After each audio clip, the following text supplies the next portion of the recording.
I think, and this is all, hey, I love a good debate about if jokes are good or bad. I think he should perform. I have no doubt in the next year and a half, he will be at Madison Square Garden doing 3 shows in a row. So this whole like Louis struggling thing, he will make $80 million on the next tour.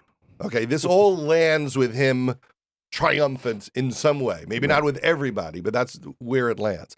But in the meantime, when you're somebody that's hurt people, it's weird to think your subjects should be people who are hurting.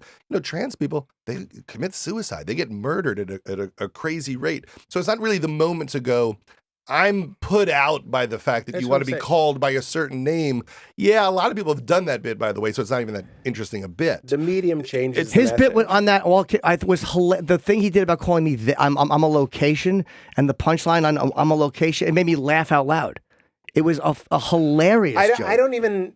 I like trans people. Okay, so Jim Norton is the number one advocate. But Jim, on some level, and I get it, and we all have that in our lives. We're like, okay, we're adjusting to something, and so I guess Louis doing it's hard to adjust to a woke country type of thing. But also, there are people who are like, I'm getting murdered. My friends are all committing suicide.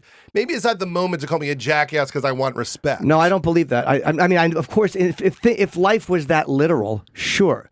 But then if you made a movie about trans people being murdered, nobody would have a problem with it. If Stephen King killed trans people in his books, nobody would have a problem with it. So as artists, as comedians, the only way we can address something without being virtue signaling idiots is to try to be funny with it however we see fit. So I like barbarism in comedy. I like horrible. Say barbarism? I love that word. But I like it. It makes me laugh. And it has never once made me look at a subject differently than I looked at it as a human being. And no comedian's ever made me look at something differently as a human being. So Louis being horrible about Parkland won't make me feel 1 ounce less empathy for those people that happened to. Want more Jim and Sam? Catch up with full episodes and interviews from celebrity guests anytime on demand using the SiriusXM app.